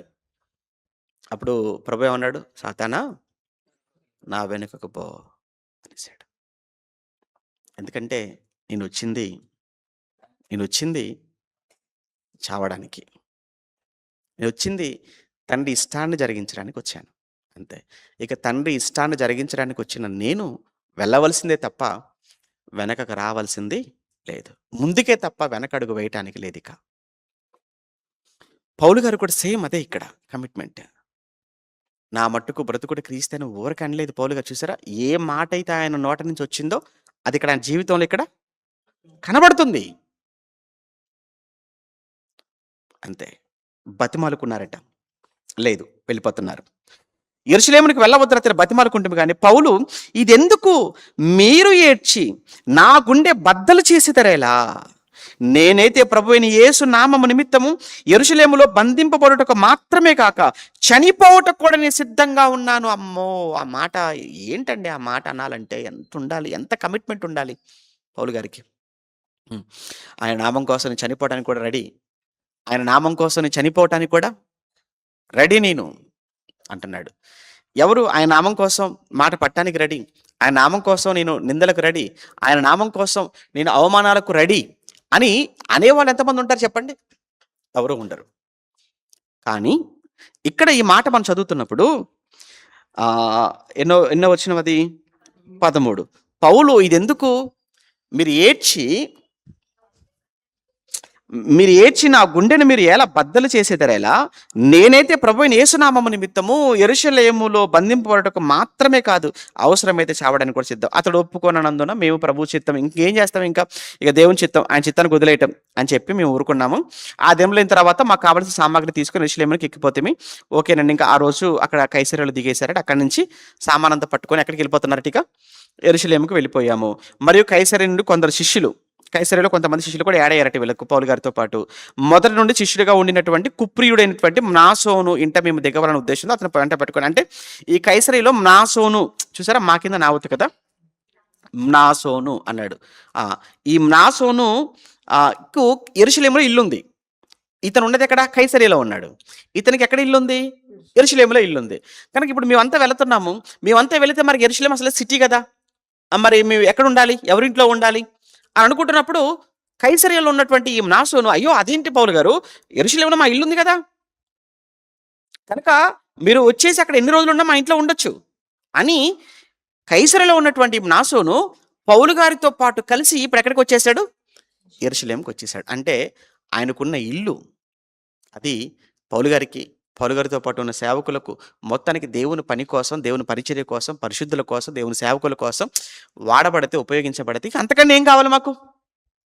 అనే ఒక మంచి ఆలోచన. అంటే ఎప్పుడు కూడా ఒకటి మనం గుర్తుంచుకోవాలి. మనకి ఏముందో అనేది మనం చూసుకోవాలి. మనకి ఏమి లేదు. మనకి ఉన్నదే. మనకు అది, ఇది ఉండాలని ఏమీ లేదండి గొప్పగా. మనకున్నది ఏదైతే ఉందో, మనకున్నదే ప్రభు కోసం దాన్ని ఎలా వాడాలి? మనకున్నదే మన ప్రభు కోసం ఎలా ఉపయోగించుకోవాలి? మనకున్న దాంట్లోనే ప్రభు కోసం మనం ఏం చేయగలము అన్న ఆలోచన మనకుండాలి అనేది ఈ మ్నాసోను చూస్తుంటే మనకు అర్థమవుతుందండి. మనకి ఏదుంటే అది మనకున్న దానిలో మన దేవుని పరిచర్య కోసం మనం ఎలా ఉపయోగించుకోవాలి? ఎలానైనా గానీ అది నా దేవుని పనికి ఉపయోగపడాలి అనేటువంటి ఒక కమిట్మెంట్ ఇతనిలో ఉంది. అందుకే కైసరియలో ఉన్న వ్యక్తి పౌలు గారితో పాటు కలిసి యెరూషలేముకు బయలుదేరాడు 17వ వచనంలో. మేము యెరూషలేముకు వచ్చినప్పుడు సహోదరులు మమ్మల్ని సంతోషంతో చేర్చుకున్నారు. ఎందుకంటే ఆల్రెడీ యెరూషలేములో ఉన్న వారికి పౌలు గారు తెలుసు, పౌలు గారితో పాటు టీం తెలుసు. అందరూ ఆయన చేర్చుకున్నారు. మరునాడు వెరీ నెక్స్ట్ డే పెద్దలందరూ అనగా యెరూషలేములో పెద్దలున్నారు. యెరూషలేము సంఘ పెద్దలు వాళ్ళందరూ అక్కడికి వచ్చిండగా పౌలు మాతో కూడా యాకోబునతోకి వచ్చాను. యాకోబు ఎవరైనా? ఈ యాకోబు ఎవరు? యేసు ప్రభు యొక్క సహోదరుడు ఈయన, మర్చిపోకూడదు. యాకోబు ఎవరు? యెరూషలేము సంఘ పెద్ద. ఈ యాకోబు ఎవరు అనంటే ఆ రోజు సమస్య వచ్చిందని చెప్పేసి అని సున్నతి గురించి సమస్య వచ్చింది అక్కడికి వెళ్ళినప్పుడు ఈ ముగింపు మాటలు చెప్పింది ఎవరంటే యాకోబే. ఆ రోజు కన్క్లూజన్ ఇచ్చేశాడు దానికి. ఏది? సున్నతి చేయాలా వద్దా అన్న విషయం అన్యజనులకు కన్క్లూజన్ ఇచ్చిన వ్యక్తి యేసు ప్రభు సహోదరుడు. ఆయన దగ్గరికి వచ్చారు. అతడు వారిని కుశలం అడిగి తన పరిచర్య వలన, అంటే పౌలు గారు తన పరిచర్య వల్ల దేవుడు అన్యజనులలో జరిగించిన వాటిని వివరముగా తెలియచెప్పెను అన్నాడు. చూసారా పౌలు గారు? ఎందుకంటే యూదులు క్రీస్తు నమ్మటం అది విషయం కాదు, కానీ అన్యజనులు కూడా యేసుప్రభు నమ్మటం అనేది యూదులకు చాలా ఆశ్చర్యంగా ఉంది. అందుకే కదా కొర్నేలు మారాడని కానీ ఆశ్చర్యపోతారు కదా. అందుకే కదా అడుగుతారు, కొర్నేలు ఎలా మారిపోయాడు, అసలు ఏం జరిగింది అని పేతురు నిలబెట్టి అడిగినప్పుడు మళ్ళీ పేతురు గారు జరిగిన స్టోరీ అంతా చెప్పుకొచ్చేసాడు కదా 11వ అధ్యాయంలో. 10లో జరిగితే 11లో మళ్ళీ హిస్టరీ అంతా చెప్తాడు ఆయన. నమ్మరు వాళ్ళు అన్యజనులు మారటం ఏంటని. అందుకే పౌలు గారు ప్రత్యేకంగా అన్యజనులకు సువార్త కోసం ఆయన ఎంపిక చేయబడ్డాడు కనుక మాసిదోనియ ప్రాంతాలు, ఏఫెసు ప్రాంతాలు, గలతీ ప్రాంతాలు, ఆ ప్రాంతాలను తిరిగి మొత్తానికి ఆ అన్ని ప్రాంతాల్లో అన్యజనులు ఎలా అయితే ప్రభువులోకి వచ్చారో అన్న విషయాన్ని వారితో చెప్పగానే వారు దేవుని మహిమపరిచి చూచి, సహోదరుడా, పౌలును ఎలా సంబోధిస్తుంది చూడండి వాళ్ళు, యాకోబు గారు, సహోదరుడా, యూదులలో విశ్వాసులైన వారు ఎన్ని వేల మంది ఉన్నారో నువ్వు చూచున్నావు కదా. ఇక్కడ యెరూషలేములో యూదులైన వారు, విశ్వాసులైన వారు ఎంతమంది ఉన్నారో నువ్వు చూచున్నావు కదా. వారందరూ ధర్మశాస్త్రం మంది ఆసక్తి గలవారు. అయితే అన్యజనులలో ఉన్నటువంటి యూదులు తమ పిల్లలకు సున్నతి చేయకూడదనియు, మన ఆచారముల చొప్పున నడవకూడదనియు నీవు చెప్పుట వలన వారందరూ మోషేను విడిచిపెట్టవలనని నువ్వు బోధించుచున్నట్టు వీరు నిన్ను గూర్చిన వర్తమానం తప్పుగా వాళ్ళు విన్నారు. నువ్వేదో మోషకు వ్యతిరేకం అన్నట్టు, నువ్వే ధర్మశాస్త్రానికి వ్యతిరేకం అన్నట్టు, నువ్వేదో కంప్లీట్గా పాత నిబంధనకు వ్యతిరేకం అన్నట్లుగా వాళ్ళ ఊహలు, వాళ్ళ ఆలోచనలు ఉన్నాయి. ఇప్పుడు నేను అడుగుతున్నాను, పౌలు గారు ధర్మశాస్త్రానికి వ్యతిరేకమా? పౌలు గారు మోషే గారికి వ్యతిరేకమా? పౌలు గారు పాత నిబంధనకు వ్యతిరేకమా? పౌలు గారు ధర్మశాస్త్రానికి, పాత నిబంధనకు, మోషేకు వ్యతిరేకం కాదు. మరి పౌలు గారు ఏంటయ్యా ఏం చెప్పారంటే, వాళ్ళందరూ చెప్పినవి యేసుక్రీస్తు విషయంలో నెరవేరినవి.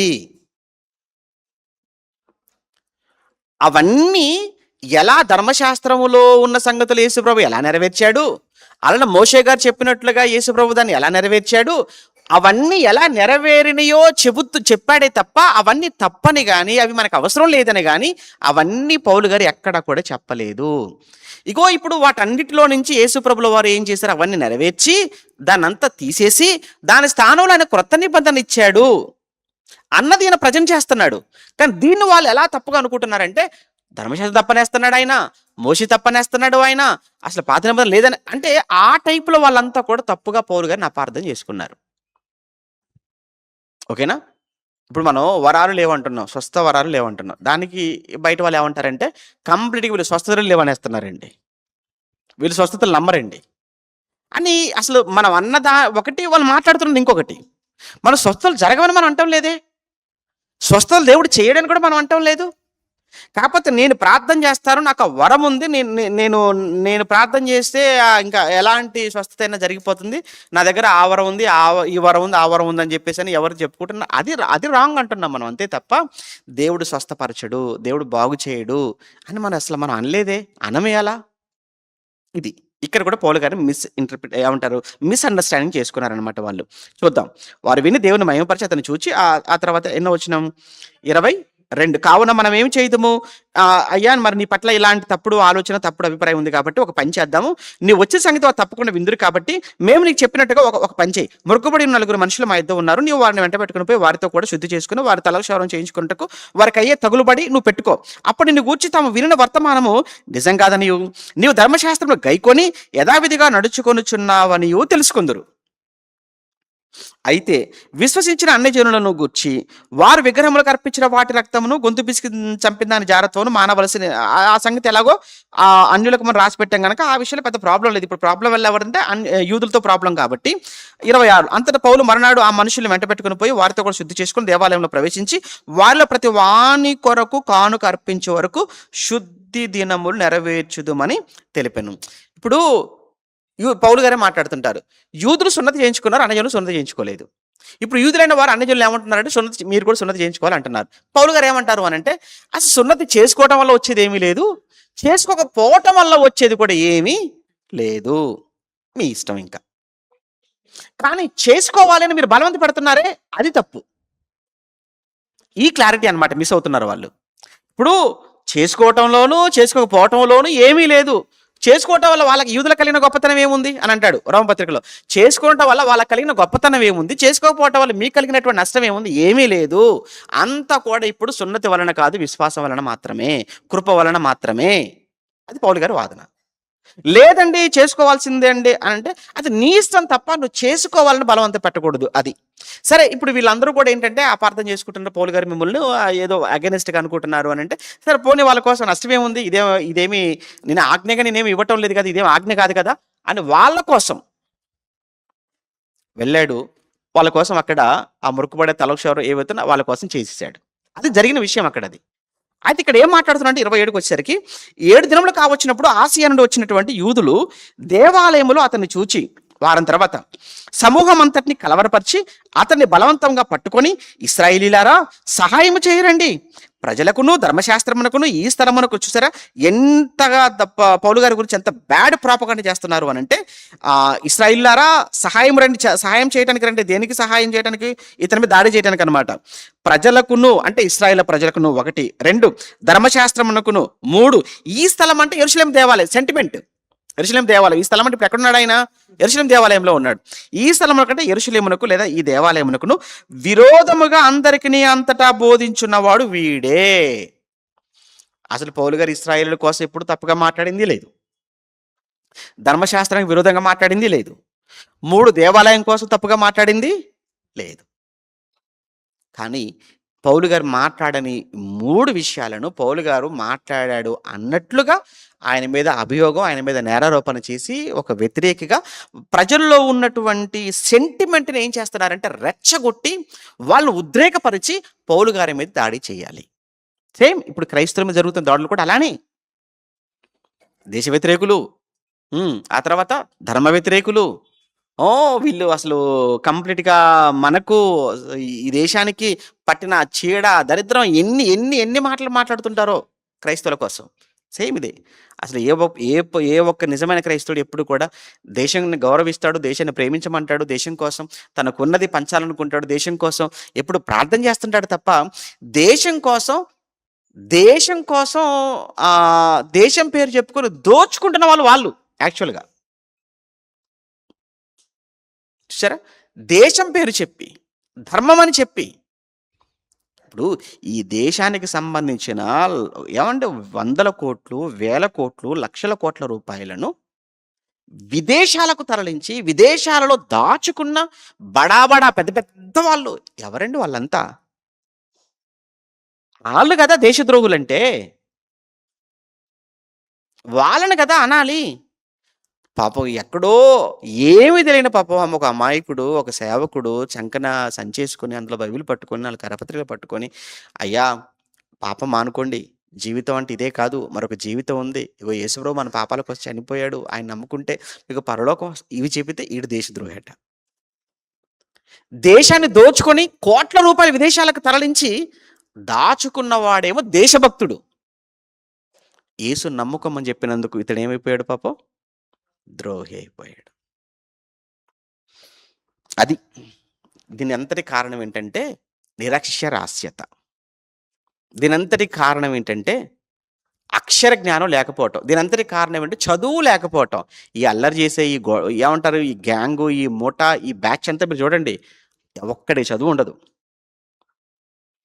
చదువుకేమో స్కూల్‌కెళ్ళక, కాలేజీలకెళ్ళక సినిమాలనుకుంటూ, షికార్లనుకుంటూ ఏమంటారు, ఆ ఊరమ్మటి ఆడపిల్లలమ్మటి అలా తిరిగి ఆ చెడిపోయిన ఈ బ్యాచ్ ఉంటది చూసారా? ఈ బ్యాచ్ ఇటువైపు వస్తారన్నమాట.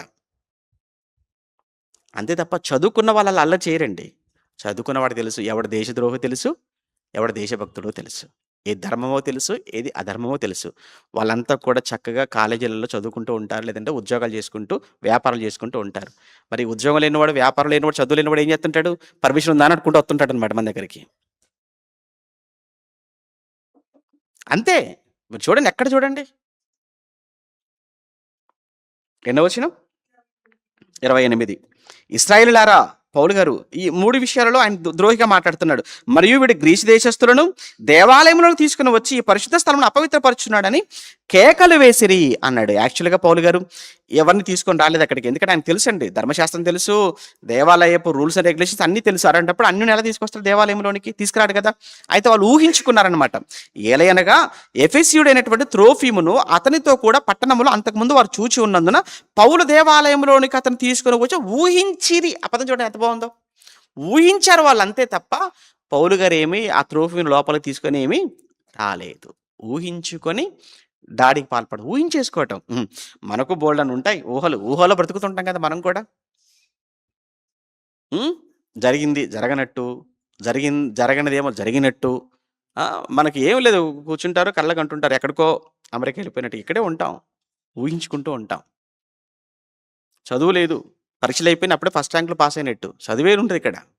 ఊహించుకుంటాం. కొంతమంది చూడండి ఊహల్లో బతుకుతుంటారు. ఇంకా వాళ్ళు మనం ఎవరు ఏం చేయలేం వాళ్ళను. కనీసం మమ్మల్ని ఊహించుకొని కూడా మమ్మల్ని ఆనందపడొద్దు అంటారంటే మేమేం చేయగలం చెప్పండి? దేశానికి ప్రధాని అయినట్టుగా ఊహించుకోరు. అది ఏం పోయింది? రాత్రి కలగను, తెల్లవారుసరికి యూఎస్ ప్రెసిడెంట్ అయినట్టుగా. తెల్లవారుసరికి నీ మంచం నీదే, నీ ఫ్యాన్ నీదే, నీ ఇల్లు నీదే. అంతే, ఏముండదు. ఊహ. మనుషులు ఊహించుకుంటారన్నీ. ఇదిగో తోకంటే ఇదిగో పులి ఊహించేసుకుంటారు అన్నీ కూడా. ఇక్కడ కూడా వీళ్ళు ఊహించుకున్నారు. పౌలు గారిని చూడండి అక్కడ. పట్టణమంతయు గలిబిలిగా ఉండెను. జనము గుంపులుగా పరిగెత్తుకొని వచ్చి పౌలును పట్టుకొని దేవాలయంలో ఉన్న అతని వెలుపలకి ఈడ్చిరి. ఈడ్చిరి అనే మాట ఇంతకుముందు కూడా ఎక్కడో చదువుకున్నామే. ఏమైనా గుర్తుందా? ఎక్కడో చదువుకున్నామే, గుర్తుందా? ఈడ్చిరి అనే మాట పౌలు గారికి ఇది కొత్త కాదు. ఇది ఇంతకుముందు కూడా ఒకసారి అలానే ఈడ్చారు. ఎక్కడ? లుస్త్రలో మొదటి ప్రయాణంలో రాళ్లతో కొట్టారు కదా. రాళ్లతో కొట్టేశారు, ఇంకా చనిపోడనుకున్నారు. ఇంకా రక్తం మడుగులు అలా పడిపోయినటువంటి పౌలు గారిని ఈడ్చుకొని పట్టణపు వెలుపల పడేశారు. మళ్ళీ ఇప్పుడు ఎక్కడ ఈడుస్తున్నారు? యెరూషలేములో దేవాలయపు మెట్లపై నుంచి, దేవాలయంలో నుంచి ఈడ్చుకొని వచ్చేస్తున్నారు మెట్లపై నుంచి. ఎక్కడికి వెళ్ళినా మహానుభావుడికి అంతే. ఇంకా వెంటనే తలుపులు మూయబడేను. ఎందుకు తలుపులు మూసేశారు అంటే పౌలు గారితో పాటు త్రోఫిము కూడా వచ్చాడు అనుకున్నారు కదా. త్రోఫిము ఎవరు? అన్యుడు, ఎఫెసీయుడు, అన్యుడు దేవాలయంలో ప్రవేశించితే దేవాలయం ఏమైపోయింది అన్నమాట? అపవిత్రం అయిపోయింది. ఒక అన్యుడు ఇప్పుడు మన దేశంలో, మన ప్రాంతాలలో అయితే ఒక దళితుడు దేవాలయంలోకి వస్తే దేవాలయం ఏమైపోద్ది అంటారు? బా, ఏంటో అర్థం కాదండి. మరి పుట్టించింది ఎవర్రా ఇతనంటే మళ్ళీ ఆ దేవుడే అంటారు. మరి ఆ దేవుడే పుట్టించాడన్నప్పుడు ఆ దేవుడి దగ్గరికి వస్తే, ఏమన్నా కొడుకు తండ్రి దగ్గరికి వస్తే తండ్రికి మైల పడిపోతుంది, తండ్రి అపవిత్రం అయిపోతాడంటే ఏంటి అసలు? ఆ భాష ఏంటి? ఆ మాట ఏంటి? అపవిత్రం అయిపోవటం ఏంటి? తెలియదు. వెంటనే ఏం చేస్తారు? తలుపులన్నీ మూసేసేయండి, అపవిత్రం అయిపోయింది ఆలయం. అంతెందుకండి, ఆ దళితుడు అవన్నీ పక్కన పెట్టేస్తే, మొన్న ఆ మధ్యలో రాష్ట్రపతి గారో లేకపోతే ఎవరో ఒక ఎమ్మెల్యేనో ఎవరో సంథింగ్ యూపీలో అనుకుంటాను. మంచి పొజిషన్‌లో ఉన్న వ్యక్తే. ఆయన దేవాలయంకి వెళ్ళిపోయాడు. ఆయన దేవాలయంకి వెళ్ళిపోయిన తర్వాత వచ్చేసి వెళ్ళిపోయిన తర్వాత మొత్తం కూడా మళ్ళీ ఏంటంటే దాన్ని శుద్ధి చేసుకుంటున్నారు. ఎందుకు అనంటే ఇప్పుడొచ్చిందెవడు? ఎమ్మెల్యే గావచ్చు, ఎంపీ గావచ్చు. కానీ అతని బ్యాక్‌గ్రౌండ్ ఏంటి? అది. ఎంత గొప్పగా ఉన్నారు చూడండి మనుషులు. దీనంతటికి కారణం ఏంటంటే చెప్పాను కదా! నిరక్షరాస్యత. ఏమి లేదు. దీనంతటికి చదువు లేకపోవటమే. చదువుకున్న అంబేద్కర్ చూడండి. ఆయన తెలివితేటలు, ఆయన జ్ఞానం ఏంటో చూడండి. చదువు లేని వీళ్ళ మాటలు చూడండి ఎలా ఉన్నాయో. అందుకే చదువుకోవాలంటున్నాను. చదువుకోవాలి. బాగా చదువుకోవాలి. చదువు, విజ్ఞానం, చదువు, జ్ఞానం. ఎప్పుడది వెర్రవుతుంది అనంటే, నువ్వు చదువుకున్న చదువుతో, నువ్వు ఉన్న జ్ఞానంతో దేవుడు లేడన్నప్పుడు అది వెర్రిరా. అంతే కదా! నువ్వెంత గొప్పోడివైతే ఏంటి దేవుడు లేడంటున్నావంటే అది వెర్రి జ్ఞానం అది. అంతేకాని ఈ చదువులు వెర్రి కాదు. ఎన్నో వచనం? వారతని చంపవలని యత్నించుచుండగా యెరూషలేమంతయు గలిబిలిగా ఉన్నదని పటాలపు పై అధికారికి వర్తమానము వచ్చెను. వెంటనే అతడు సైనికులను మరి అంతే కదండీ! గలిబిలి అవుతుంది, అల్లరి గోల గోల జరుగుతుందంటే వెంటనే పోలీసులు వచ్చేస్తారు కదండీ! ఎవరో ఒకళ్ళు ఇన్ఫర్మేషన్ ఇస్తారు కదా! వెంటనే వాహనాలు వచ్చేస్తాయి కదా!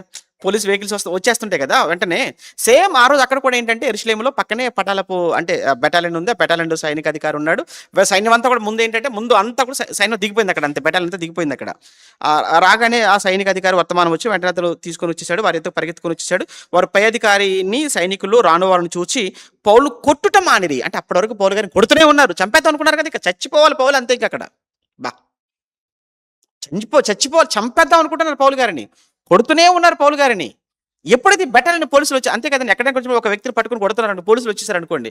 ముందు ఏం చేస్తారంటే ముందు ఆ వ్యక్తిని పట్టుకుంటారు. ఎవరినైతే కొడుతున్నారో ఆ వ్యక్తిని పట్టుకుంటే వాళ్ళ కోపం పట్టుకొని సంకెళ్ళేసి తీసుకెళ్ళి లోపల పెట్టగానే కాస్త శాంతిస్తారు వాళ్ళు. ముందు ఎందుకు కొడుతున్నారు ఏంటనే లోపు చచ్చిపోతారాడు. ఎందుకు కొడుతున్నారు ఏంటని ఏమంటే అడుగుతున్నారనుకోండి. ఈళ్ళు అడిగి తెలుసుకొని అక్కడికెళ్ళే లోపు ఏమైపోతాడు? ప్రాణాలు పోతాయి. అందుకే ముందేం చేయాలంటే ముందు ఆ వ్యక్తి ఎవరైతే బాధితుడున్నారో ముందు బాధితుడికి ప్రొటెక్షన్ ఇవ్వాలి. బాధితుడికి ప్రొటెక్షన్ ఇవ్వాలి. ఏమో వాళ్ళు ఉద్దేశపూర్వకంగా కొడుతున్నారు, ఇతను తప్పేం లేకపోవచ్చేమో తెలీదు కదా! అందుకోసం ముందు అతను కాపాడుకోవాలి మనం ముందు. ముందు అతను రక్షించుకోవాలి మనం. తప్పు జరిగిందా లేదా అవన్నీ తర్వాత. కానీ ముందు అతన్ని మనం కాపాడుకోవాలి. ఇది చేయాల్సిన పని. సేమ్ ఇక్కడ కూడా చూడండి ఆ రోజున రోమ ప్రభుత్వం కూడా సైన్యం కూడా ముందు ఇతన్ని కాపాడుకుందాం. ఏం జరుగుతుంది తర్వాత అని వెంటనే వచ్చేసి అతనికి ఏం చేశారట అతన్ని పై అధికారి దగ్గరికి వచ్చి అతన్ని పట్టుకొని 2 సంఖ్యలతో బంధించమని ఆజ్ఞాపించి ఇతడెవడు అప్పుడు బంధించిన తర్వాత శాంతించారు. సంఖ్యలతో బంధించగానే సైలెంట్ అయిపోయారు వాళ్ళు. ఇతడెవడు అని ఇతడు ఏం చేసినని అడుగుతున్నా. అప్పుడు సమూహంలో కొందరు ఇలా కొందరు అలా కేకలు వేయించున్నందున అల్లరి చేత అతను నిజం తెలుసుకోలేక కోటలోనికి అతను తీసుకుని పోమని కొందరు ఇలా కొందరు అలా మరి ఎవరికి సరైన క్లారిటీ లేదు. మరి చెప్పాం కదా సేమ్ 20 అధ్యాయంలో కూడా పౌలు గారిని ఎఫెసులో కూడా అప్పుడు అదే కదా జరిగింది. ఎందుకు వచ్చారా మీరంటే ఏమో వాళ్ళు రమ్మంటే మేము వచ్చామన్న. మీరు ఎందుకు వచ్చారా మాది వాళ్ళు రమ్మంటే మేము వచ్చామంటే. మీరు ఎందుకు అరుస్తున్నారంటే వాళ్ళు అరవమంటే మేము అరుస్తున్నాం అంతే. ఇదే అనమాట గోళ. ఎవరికి క్లారిటీ లేదు అక్కడ. సేమ్ ఇక్కడ కూడా ఏంటంటే కొందరు ఇలా కొందరు అలాగే అసలు ఆయనకి ఏం అర్థం కాలేదంట. ఎన్నో వచ్చినాం 35 పౌలు మెట్ల మీదకి వచ్చినప్పుడు జనులు గుంపు కూడి బలవంతము చేయుచున్నందున సైనికులు అతను మోసుకొని పోవలసి చూసారా ఎంత ప్రొటెక్షన్ ఇస్తున్నారో. ఏలైనగా వాడిని చంపుమని జనసమూహం ఎందుకు అతన్ని ఎత్తుకుని వెళ్ళిపోతున్నారంటే తీసుకుని వెళ్ళిపోతే ఎవడో ఒకడు వచ్చేసి పొడి చేస్తాడో లేకపోతే చంపేస్తాడేమోనని ఎత్తుకుని వెళ్ళిపోతారు. జనసమూహం అతన్ని చంపుమని కేకలు వేయిచు వెంబడించాను. 36 అప్పుడు వారు పౌలును కోటలోనికి తీసుకుని పోవనై ఉండగా అతడు పై అధికారిని చూచి సార్ నేను మీతో ఒక మాట చెప్పవచ్చా అని అడిగాడు. అందుకు అతడు గ్రీకు భాష నీకు తెలుసా అన్నాడు. ఎందుకంటే ఈ అధికారికి ఏమొచ్చు? గ్రీకు వచ్చు. ఎందుకు గ్రీకు వస్తుంది అని అంటే ఆ రోజుల్లో అంతర్జాతీయ భాష గ్రీకు భాష. ఈరోజు ఇంగ్లీష్ అనేది ఏంటి? International language. ఈరోజు ప్రపంచంలో ఎక్కువ మంది మాట్లాడే భాష ఏంటి? ఇంగ్లీష్. ఆ రోజు మాట్లాడే భాష ఏంటి? గ్రీకు. అందుకే క్రొత్త నిబంధన ఎందుకు గ్రీకులో రాయబడింది? ఆ రోజు ఇంటర్నేషనల్ లాంగ్వేజ్ అదే కాబట్టి. ఆ రోజు ప్రపంచంలో అందరూ మాట్లాడే భాష గ్రీకు భాష కాబట్టి ఆ గ్రీకులో రాయబడింది. ఓకేనా? రైట్. నీకు గ్రీకు భాష తెలుసా అనగానే నాకు తెలియను అన్నాడు. తెలుసు అన్నాడు. ఈ దినములకు మునుపు రాజద్రోహమునకు రేపి నరహంతకులైన 4000 మంది మనుషులు అరణ్యమునకు వెంట పెట్టుకొని పోయిన ఐగుప్తుడు నీవు కావా అన్నాడు. అంటే ఇంత మునుపు ఒకడు ఈజిప్ట్ నుంచి వచ్చాడు. ఒకడు వచ్చేసి 4000 మందిని మనుషులు తన వైపు తిప్పేసుకొని మొత్తం రోమ ప్రభుత్వానికి వ్యతిరేకంగా ఒక పెద్ద ఉద్యమంలాగా చేసి వాళ్ళందరినీ కూడా ఏదో నక్సలిజం లాగా అడవిలోకి తీసుకుని వెళ్ళిపోయాడు. అంటే నువ్వేనా టెర్రరిస్ట్వి, నువ్వేనా అని అడుగుతున్నారు. అంటే పౌలు గారిని ఒక టెర్రరిస్ట్లా చూస్తున్నాడు అనమాట. అప్పుడు అందుకు పౌలు, నేను కాదు, నేనెవరినంటే కిలికియాలోని తార్సు వాడనైన యూదుడును. ఎప్పుడైతే పౌలు గారు కిలికియా అన్నాడో, తార్స్ అన్నాడో, అలర్ట్ అయిపోయాడు ఆయన అధికారి. ఎందుకు? తార్సు పట్టణానికి ఒక ప్రాముఖ్యత ఉంది. తార్సులో మ్యాక్సిమం ఎవరు ఉంటారంటే రోమా పౌరసత్వం కలిగిన వాళ్ళు ఉంటారు. ఒకసారి నీకు పంపించాను రా, ఇమేజ్ చూపించది ఎలా ఉంటాడు అని అంటే, ఇప్పుడు పౌలు గారిని బంధించేశారు కదా, చూడండి. ఇప్పుడు పౌలు గారిని చూసారా? సంఖ్యలతో బంధించేశారు. చుట్టూ సైనికులు నిలబడ్డారు. అంతా యూదులందరూ కూడా చూస్తున్నారు, వింటున్నారు. ఇది ఎన్నో వచనం ఇప్పుడు అది 39. అందుకు పౌలు, నేను కిలికియాలోని తార్సు వాడనైన యూదుడను, ఆ గొప్ప పట్టణపు పౌరుడును, జనులతో మాట్లాడటం నాకు సెలవిమ్మని వేడుకొనుచున్నాను అని చెప్పాను. అతను సెలవిచ్చిన తర్వాత పౌలు మెట్ల మీద నిలబడి, ఇప్పుడు చూసిన ఇమేజ్ ఉంది చూసారా, అదే అనమాట. పౌలు మెట్ల మీద నిలబడి జనులకు చేసైగా చేశాను. ఎప్పుడైతే ఆయన చేసైగా చేశాడో అక్కడ చూడండి, కరెక్ట్గా చూడండి. ఇప్పుడు ఇమేజ్ కరెక్ట్గా దానికి సంబంధించిన ఇమేజ్ అనమాట. ఆయన ఎప్పుడైతే చేసైగా చేశాడో వారు నిశ్శబ్దంగా ఉన్నప్పుడు అతడు హెబ్రీ భాషలో, ఎందుకు ఇక్కడ మళ్ళీ హెబ్రీ భాష మాట్లాడుతున్నాడు? ఆయన మాట్లాడుకుంది ఎవరు? యూదులతో కదా. యూదులకు మాతృభాష ఏంటి? హెబ్రీ. యూదులకు మాతృభాష హెబ్రీ. ఇప్పుడు సమస్య ఎవరితో? యూదులతో కదా. ఇప్పుడు చంపాలనుకుంది ఎవరు? యూదులు కదా. కానీ ఆయన మాట్లాడుకోవాలి అని అనుకునేది కూడా వాళ్ళతోనే కనుక వాళ్ళకి తెలిసిన హెబ్రీ భాషలోనే మాట్లాడతారు. పౌలు గారు కూడా యూదుడు కదా, ఆయన కూడా బై బర్త్ హెబ్రీయుడు కదా, మాట్లాడుతున్నాడు. ఏం మాట్లాడాడు? ఎలా మాట్లాడాడు? చాలా మాట్లాడాడు. చాలా చక్కగా మాట్లాడతాడు. ఎలా మాట్లాడాలి, అంతమందిని సైలెంట్ చేసి ఎంత చక్కగా, తెలివిగా, యుక్తిగా ఎంత బాగా మాట్లాడాడో. ఇక్కడ నుంచండి అన్నీ పౌలు గారు ఏ అధికారి దగ్గరికి వెళ్ళినప్పుడు ఎలా మాట్లాడాడు. చివరికి కొంతమంది అధికారుల దగ్గరికి వెళ్ళి మాట్లాడుతుంటే అధికారులు ఆయన మాటలు విన్న తర్వాత, అమ్మో కొద్దిసేపు ఉంటే ఈ పౌలు అనేవాడు నాకు బాప్తిసం ఇచ్చేటట్టుగా ఉన్నాడే అన్నట్లుగా ఫీల్ అయిపోయేవాళ్ళు వాళ్ళు. అంటే ఆ మాటల్లో ఉన్న నేర్పరితనం చూడండి. మనకు కూడా మాట తీరు బాగుండాలి. బాగా గుర్తుపెట్టుకోండి, మన మాట బాగోవాలి. మన మాట బాగుంటే చాలా వరకు అందరితో మనకు మంచి ఉంటుంది. మాట తీరు బాగోకపోతే అందరితో మనకు చెడు ఉంటుంది. మాట్లాడాలి, చక్కగా మాట్లాడగలగాలి. ఎవరి మధ్య ఉన్నప్పుడు ఎలా మాట్లాడాలి, ఎవరితో మాట్లాడుతున్నప్పుడు ఎలా మాట్లాడాలి, ఆ మాటల్లో ఎంత జ్ఞానం, ఎంత తెలివి, ఎంత సబ్జెక్టు, ఎన్ని కలగలిపి పౌలు గారు మాట్లాడతారనే విషయాలిక మనకి 22 నుంచి ప్రారంభమవుతాయి. 22, 23, 24, 25, 26 వరకు ఇవే ఉంటాయి. చాలా బాగుంటాయి, అస్సలు మిస్ అవ్వద్దు. ఓకే, ఈరోజుకి 21 సమాప్తం. రేపు 22 మరలా ఇదే సమయం అంటే 7:30 గంటలకే మళ్ళీ లైవ్ స్టార్ట్ అవుతుంది. 9 గంటలకల్లా మళ్ళీ ముగించేసుకుంటాం. ఓకేనా? ప్రార్థన చేసుకుందాం. రేపు సాయంత్రానికి కూడా మళ్ళీ క్లాస్. ప్రేమగల తండ్రి, పరిశుద్ధుడా, అపోస్తల కార్యములు 21వ అధ్యాయంలో చెప్పబడిన మీ జ్ఞానం, ముఖ్యంగా పౌలు గారి 3వ ప్రయాణంలో ముగింపులో ఆయనకు ఎదురైనటువంటి కష్టాలు, అవన్నీ ఈరోజు మాకు ఆదరణ. ఇవన్నీ మాకెంతో ఓదార్పు, శక్తిని, బలాన్ని ఇస్తున్నాయి నాయన. ఒకసారి ఇంకా విపులంగా, ఇంకా వివరణాత్మకంగా తండ్రి, విశ్లేషణతో రేపటి దినాన్న 22వ అధ్యాయాన్ని మాట్లాడుకోవటానికి కృప చూపించండి. ఆశ కలిగి ఆసక్తితో వచ్చిన బిడ్డలను దీవించండి. లైవ్ ద్వారా విన్న మీ పిల్లలను కూడా మీరు జ్ఞాపకం చేసుకోనండి. తిరిగి రేపటి దినాన్న మరలా మేమందరం కూడా కలుసుకొని మరలా ఉన్నతమైనటువంటి మీ మాటలతో మేమందరము ఒకరినొకరం తండ్రి ఆదరించబడే వరకు మమ్మల్ని మీ కృపలో, మీ కాపుదలలో భద్రపరచమని క్రీస్తు నామమున ప్రార్థన మీకు సమర్పిస్తున్నాము తండ్రి. ఆమేన్.